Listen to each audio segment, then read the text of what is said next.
হঠাৎ করেই খেলা বদলে যাচ্ছে। ডক্টর মোহাম্মদ ইউনূস তিনি এতটা চাপে পড়তে যাচ্ছেন যে এটা আস্তে আস্তে বাংলাদেশের জনগণ টের পেতে যাচ্ছে। দর্শক, এই মুহূর্তে দেখতে পাচ্ছেন ছাত্রলীগ কর্মীরা ডক্টর ইউনূসের বাসভবন সহ সচিবালয় চারদিক ঘেরাও করে ফেলে এবং দেশে নতুন পরিস্থিতি। এদিকে আজ দুপুরে ছাত্রলীগ কর্মীরা সচিবালয় ও ডক্টর ইউনূসের বাসভবন ঘেরাও করে ফেলেছে। অনেক উপদেষ্টাদের খারাপ অবস্থা হয়েছে, আবার দেশের মধ্যে নতুন পরিস্থিতি তৈরি হয়েছে। এই নিয়ে দেশের প্রত্যেকটা জনগণ সহ নেতাকর্মীদের কাঁপুনি শুরু হয়েছে। কোথায় কোথায় এই কিলো দরে বিক্রির ছক করা হয়েছে বাংলাদেশটা। দেখুন, এই বাংলাদেশটা অত্যন্ত স্ট্র্যাটেজিক একটা দেশ। হ্যাঁ, ইউনূস স্যার, আমাদের ইউনূস স্যার তো পুরো বাম্বুর উপরে আছে। আমাদের ইউনূস স্যার পুরো বাম্বুর উপরে আছে, কিছুতেই বেচারাকে আমি রক্ষা করতে পারতেছে না, বুঝছেন? এতে যেতে এই কাহিনী হয়েছে, আমি কি আর বলবো, কোনোভাবেই তাকে বাঁচানো যাইতেছে না। বাংলাদেশ কিভাবে তার বর্তমান দুর্দশা থেকে মুক্তি পাবে? সেনাপ্রধান ওয়াকার উজ্জামানের নেতৃত্ব ৭১-এর মুক্তিযোদ্ধার ভূমিকা পালন করবে। বাংলাদেশের সেনা কি সত্যি কোনো কাজের না? যখন নির্বাচন নিয়ে বাংলাদেশের আবহে উত্তেজনা চরমে, তখন এই প্রশ্নটাই এখন ঘোরাফেরা করছে। তবে এই প্রশ্ন ওঠার নেপথ্যে বড় ভূমিকা রয়েছে জাতিসংঘের। সেনাবাহিনী এবং সন্ত্রাসী একই সাথে একই এলাকায় থাকবে, এটা হতে পারে না। হয় সন্ত্রাসী থাকবে অথবা সেনাবাহিনী থাকবে। তাই এইসব সন্ত্রাস এবং দুষ্কৃতিকারীর বিরুদ্ধে আমাদের সবসময় শক্ত অবস্থান ছিল। মানে জামাত ইসলামের যে মিষ্টি কথা বা আমরা এতদিন যা শুনতাম, আজকে জামাত ইসলাম থেকে যে রিয়েকশন আসছে এনসিপির জন্য, বোঝা উচিত যে কথা কোন লেভেলে যেতে পারে। আসনাদ, সার্জিস, নাহিদ ইসলাম এগুলো হচ্ছে একটা ছাল নাই। সেদিন আসতেছে অতি শীঘ্রই, পালাতে পারবি না তো, পৃথিবী কোন প্রান্তে যাবে। মাত্র এক সপ্তাহের ব্যবধানে বাংলাদেশের রাজনীতিকে আওয়ামী লীগ একেবারে আন্তর্জাতিক ময়দানে নিয়ে এসে ফেলেছে। রাজনৈতিক দল হিসেবে আওয়ামী লীগের ক্ষমতাকে বারবার চ্যালেঞ্জ জানিয়ে আসছিলেন ইউনূস এবং তার সন্ত্রাসের সঙ্গীরা। কিন্তু আওয়ামী লীগও জানে কি করে আন্তর্জাতিক মাঠে খেলতে হয়।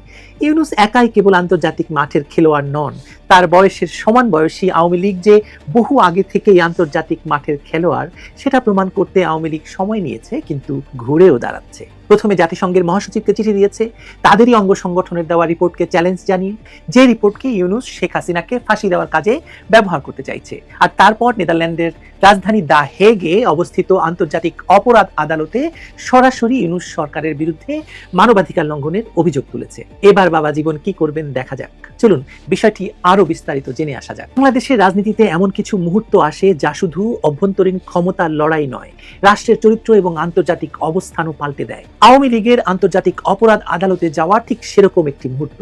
এটি কেবল একটি মামলা নয়, বরং এক রাজনৈতিক ঘূর্ণাবর্তের ঘোষণা, ফিরে দাঁড়ানোর ঘোষণা, যেখানে দেশীয় দমননীতি আন্তর্জাতিক বিচার ব্যবস্থার মুখোমুখি হতে যাচ্ছে। শেখ হাসিনা সরকারের পতনের পর যে প্রশাসন ডক্টর মোহাম্মদ ইউনূসের নেতৃত্বে ক্ষমতায় এসেছে, তাদের বিরুদ্ধে এখন অভিযোগ উঠেছে সাংগঠনিকভাবে রাজনৈতিক হত্যাযজ্ঞ চালানোর। এই অভিযোগ শুধু একটি দলের অভিযোগ নয়, এটি সেই দীর্ঘ প্রতিশোধ রাজনীতির চূড়ান্ত পরিণতি যা বাংলাদেশের ইতিহাসে বারবার দেখা গেছে। শেখ হাসিনাকে সরানোর পর যা ঘটেছে বাংলাদেশে, তাকে অন্তর্বর্তী সরকার বলা হলেও বাস্তবে এটি যে একটি নতুন রাজনৈতিক বন্দোবস্ত, যারা নিজেদেরকে সংস্কারক হিসেবে দেখাতে চেয়েছিল, কিন্তু ক্ষমতায় বসেই তারা প্রতিশোধের আগুনে নিজেদেরকে পুড়িয়েছে এবং আওয়ামী লীগকে পুড়িয়ে ভস্য করতে চেয়েছে। আওয়ামী লীগের হাজারো নেতাকর্মী রাতারাতি নিখোঁজ হয়ে গেছে, গ্রেপ্তার বা লাশ হয়ে ফিরেছে। বাংলাদেশের নদীগুলোতে হাজার হাজার লাশ ভাসছে, নিরপরাধ লাশ, এবং তাদের কোনো অপরাধ কি ছিল কি ছিল না তা জানা যায় না, কিন্তু তারা লাশ হয়ে বাংলাদেশের নদীগুলোতে ভাসছে।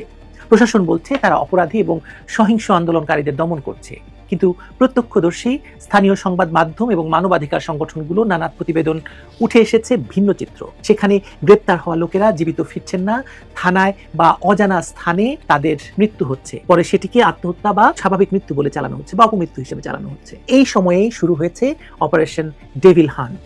ডক্টর ইউনূস এই আওয়ামী লীগকে দমনের জন্যই শুরু করেছিল অপারেশন ডেভিল হান্ট। ঘোষিত লক্ষ্য ছিল আইন শৃঙ্খলা পুনঃপ্রতিষ্ঠা, কিন্তু বাস্তবে এটি ছিল একতরফা রাজনৈতিক অভিযান। আওয়ামী লীগের অভিযোগ অনুযায়ী মাত্র 12 দিনের এই অভিযানে প্রায় 18,000 মানুষকে গ্রেপ্তার করা হয়, যাদের অনেকের বিরুদ্ধে কোনো অভিযোগই ছিল না। গ্রামীণ পর্যায়ের সংগঠন ভেঙে ফেলা, পরিবারের উপর চাপ সৃষ্টি আর দলীয় কর্মীদের টার্গেট করে হত্যা, সব মিলিয়ে এই অপারেশন ডেভিল হান্ট ছিল আওয়ামী লীগ নির্মূলের অভিযান, অথবা অপারেশন আওয়ামী লীগ হান্ট। এই অভিযোগই এখন আন্তর্জাতিক অপরাধ আদালতের বা আইসিসির টেবিলে পৌঁছে গেছে। আওয়ামী লীগের পক্ষে লন্ডনের ডাউটি স্ট্রিট চেম্বারের বিশিষ্ট আইনজীবী স্টিভেন পাউলস কেসি রোম সংবিধির 15 নম্বর অনুচ্ছেদ অনুযায়ী একটি আনুষ্ঠানিক অভিযোগপত্র দাখিল করেছেন এই আদালতে। অভিযোগপত্রে স্পষ্ট বলা হয়েছে, বাংলাদেশে আওয়ামী লীগ এবং তার সমর্থকদের বিরুদ্ধে পরিচালিত হত্যা, নির্যাতন এবং নির্বিচারে গ্রেপ্তার আন্তর্জাতিক অপরাধ আদালতের এখতিয়ারের মধ্যে পড়ে। অভিযোগে আরও উল্লেখ আছে, গত বছরের জুলাই থেকে এ পর্যন্ত অন্তত 400 জন আওয়ামী লীগ নেতাকর্মী এবং সমর্থক নিহত হয়েছেন। তাদের মধ্যে অনেকে প্রতিপক্ষের হাতে মার খেয়ে, আবার কেউ আটক অবস্থায় প্রাণ হারিয়েছেন। 25 জনের মৃত্যু ঘটেছে পুলিশ এবং কারা হেফাজতে, আর তাদের দেহে নির্যাতনের স্পষ্ট চিহ্ন দেখা গেছে। যদিও সরকারি ব্যাখ্যা ছিল হৃদরোগে বা হার্ট ফেল করে মৃত্যু, যেটি বাংলাদেশে এর আগেও হয়েছিল অপারেশন ক্লিন হার্টের সময়। অভিযোগপত্রে এই তথ্যের সঙ্গে যুক্ত করা হয়েছে ভিডিও ফুটেজ, প্রত্যক্ষদর্শীর সাক্ষ্য এবং মৃতদের পরিবারের বিবৃতি। এর পাশাপাশি আওয়ামী লীগ অভিযোগ করেছে যে অন্তর্বর্তী সরকারের অধীনে রাজনীতিক, বিচারক, আইনজীবী, সাংবাদিক এবং সাংস্কৃতিক কর্মীদেরও নির্বিচারে গ্রেপ্তার করা হয়েছে। অনেককে আগে আটক করে পরে সাজানো মামলায় গ্রেপ্তার দেখানো হয়েছে। এসবের মধ্যে এমন উদাহরণও আছে যেখানে জামিন অযোগ্য অভিযোগ ব্যবহার করে দীর্ঘদিন আটক রাখা হচ্ছে, যাতে কেউ আইনি প্রতিকার চাইতে না পারে। সবচেয়ে বিতর্কিত পদক্ষেপ ছিল দায় মুক্তি অধ্যাদেশ, যা 2024 সালের 14 অক্টোবর ইউনূস সরকারের সময় জারি করা হয়। এতে স্পষ্ট নির্দেশ ছিল যে 15 জুলাই থেকে 8 আগস্ট পর্যন্ত যারা সরকার বিরোধী আন্দোলনে অংশ নিয়েছিল তাদের বিরুদ্ধে কোনো মামলা বা গ্রেপ্তার করা যাবে না। আওয়ামী লীগের মতে এই অধ্যাদেশ কার্যত হত্যাকারীদের আইনি রক্ষা কবচ দিয়েছে। আন্দোলনকারীদের হাতে আওয়ামী লীগ কর্মীদের পিটিয়ে হত্যা, দোকানপাট, বাড়িঘর পুড়িয়ে দেওয়া, রাষ্ট্রীয় সম্পদ ধ্বংস করা, অগণিত পুলিশ সদস্যকে হত্যা, এসব ঘটনার সুস্পষ্ট প্রমাণ থাকা সত্ত্বেও অভিযুক্তদের মুক্তি দেওয়া হচ্ছে বা দায় মুক্তি দেওয়া হচ্ছে। এই দায় মুক্তির মধ্যে ইউনূস প্রশাসন অপরাধীদের নয়, বিরোধীদের বিরুদ্ধে যুদ্ধ চালিয়ে যাচ্ছে। সেনাবাহিনী এবং পুলিশকে যৌথভাবে ব্যবহার করে দলীয় প্রতিশোধমূলক অভিযান চালানো হচ্ছে। আন্তর্জাতিক মানবাধিকার সংস্থা এবং কূটনৈতিক মহলে এর সমালোচনা উঠলেও ইউনূস সরকারের প্রতি পশ্চিমা সমর্থন তখনও অটুট ছিল, এখন তো আছে, কিন্তু এখন সেই সমর্থন খানিকটা হলেও প্রশ্নবিদ্ধ। কারণ আন্তর্জাতিক মহলে প্রশ্ন উঠছে, একজন নোবেল বিজয়ী প্রশাসকের অধীনে কিভাবে এরকম মানবাধিকার লঙ্ঘন সম্ভব এবং সেই মানবাধিকার লঙ্ঘনের দায় মুক্তিও সম্ভব রাষ্ট্রীয় ক্ষমতাকে ব্যবহার করে। এই প্রেক্ষাপটে আওয়ামী লীগ আইসিসির দ্বারস্থ হয়েছে। তাদের বক্তব্য স্পষ্ট, দেশীয় আদালতে কোনো বিচার সম্ভব নয়। ইউনূস সরকারের অধীনে প্রশাসন এবং বিচার ব্যবস্থা রাজনৈতিকভাবে নিয়ন্ত্রিত, তাই ন্যায় বিচারের একমাত্র উপায় আন্তর্জাতিক আদালতের তদন্ত। অভিযোগপত্রে আরও বলা হয়েছে, বাংলাদেশের অভ্যন্তরে ন্যায় বিচারের বাস্তবসম্মত কোনো সম্ভাবনা নেই। অপরাধীরা রাষ্ট্রীয় মদদে দায় মুক্তি ভোগ করছে। এখানে একটা গুরুত্বপূর্ণ আইনি পয়েন্ট আছে। বাংলাদেশ 2010 সালের 23শে মার্চ রোম সংবিধিতে স্বাক্ষর করে এবং একই বছরের 1 জুন থেকে তা বাংলাদেশে কার্যকর হয়। ফলে দেশটি আইসিসির সদস্য রাষ্ট্র হিসেবে আদালতের বিচারিক এখতিয়ার মেনে নিয়েছে, অর্থাৎ এই মামলা আন্তর্জাতিক আইনের দিক থেকে সম্পূর্ণ বৈধ। আওয়ামী লীগের এই পদক্ষেপ আন্তর্জাতিক মহলে আলোড়ন তুলেছে। এর আগে আওয়ামী লীগের পক্ষ থেকে সাবেক পররাষ্ট্রমন্ত্রী আব্দুল মোমেন জাতিসংঘের মহাসচিবকে একটি চিঠি দিয়েছেন এবং সেই চিঠিতে তিনি প্রশ্ন তুলেছেন, জাতিসংঘের যে মানবাধিকার সংস্থা রয়েছে OSCHR, তারা যে একটি রিপোর্ট দিয়েছে, ডক্টর ইউনূসের ফরমাইশ মতো রিপোর্ট, যেখানে যে রিপোর্টকে ব্যবহার করে শেখ হাসিনাকে ফাঁসি দেওয়ার ষড়যন্ত্র শুরু হয়েছে এবং আদালতকে ব্যবহার করে এই রিপোর্টকে মূল প্রমাণ হিসেবে দেখিয়ে শেখ হাসিনাকে ফাঁসির আয়োজন প্রায় সম্পূর্ণ করে ফেলা হয়েছে, সেই রিপোর্টকে চ্যালেঞ্জ করে আব্দুল মোমেনের এই চিঠি আন্তর্জাতিক মহলে বেশ আলোড়ন তুলেছে। পশ্চিমা দেশগুলো এখন আনুষ্ঠানিকভাবে কিছু বলেনি, তবে মানবাধিকার সংগঠনগুলো তদন্তের আহ্বান জানিয়েছে। কেউ এটিকে রাজনৈতিক কৌশল বলছে, কেউ দেখছে ন্যায় বিচারের শেষ আশ্রয় হিসেবে। কিন্তু একটি জিনিস পরিষ্কার, এই যে আইসিসির মামলা, এই মামলাটি বাংলাদেশের রাজনীতিকে আবার আন্তর্জাতিক অঙ্গনে টেনে এনেছে। কারণ ডক্টর ইউনূস ক্ষমতায় এসেই শেখ হাসিনাকে আন্তর্জাতিক আদালতে নেওয়ার চেষ্টা করেছিলেন, কিন্তু তারা দেখলেন শেখ হাসিনাকে আন্তর্জাতিক আদালতে নেওয়ার মতো পরিস্থিতি আসলে নেই, কারণ এই মামলা ধুপে টিকবে না। ফলে আওয়ামী লীগ যখন এই মামলাটি দায়ের করলো, তখন আন্তর্জাতিক মহলে ঠিক শোরগোল উঠেছে। আইসিসির প্রসিকিউটর এখন অভিযোগের প্রাথমিক যাচাই বাছাই শুরু করবেন। যদি আদালত মনে করে যে এই অপরাধগুলো মানবতা বিরোধী অপরাধ হিসেবে গণ্য হতে পারে, তাহলে পূর্ণাঙ্গ তদন্ত শুরু হবে। তখন সাক্ষ্য, ভিডিও প্রমাণ, ফরেনসিক রিপোর্ট, এমনকি আন্তর্জাতিক পর্যবেক্ষক মিশনের রিপোর্টও আদালতে জমা পড়বে। একবার সেই তদন্ত শুরু হলে বাংলাদেশের অন্তর্বর্তী সরকারের উপর আন্তর্জাতিক নজরদারি নেমে আসবে, এটা প্রায় নিশ্চিত। শেখ হাসিনার নেতৃত্বে আওয়ামী লীগ এক সময় যুদ্ধাপরাধের বিচার শুরু করে ইতিহাসের ভারসাম্য ফিরিয়ে এনেছিল। আজ সেই দলই আন্তর্জাতিক আদালতের সামনে ন্যায় বিচারের আবেদন করছে, নিজেদের উপর সংগঠিত রাজনৈতিক গণহত্যার বিচার চেয়ে।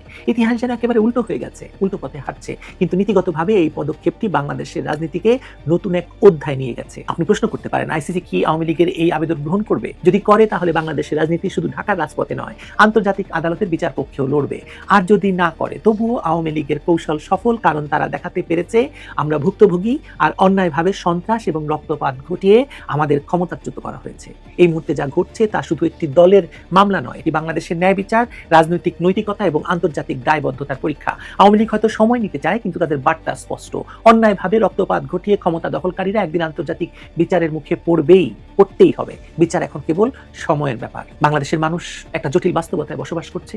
ভয়, দমন, অন্যদিকে প্রতিশোধের রাজনীতি। মানুষের আস্থা কোথায় থাকবে বলুন? ইউনূস সরকার দাবি করছে তারা দেশকে রাজনৈতিক শুদ্ধি দিচ্ছে, কিন্তু এই শুদ্ধির নামে যদি মানুষ মরতে থাকে, পরিবার নিখোঁজ হয় আর বিচার না মেলে, তবে সেটি কোনো সংস্কার নয়, এটি রাষ্ট্রীয় বর্বরতা। আওয়ামী লীগ এখন এই বর্বরতার শিকার। এই বাস্তবতাকেই আন্তর্জাতিক আইনের কাঠগড়ায় নিয়ে গেছে। আন্তর্জাতিক আদালত কি তাদের কথা শুনবে?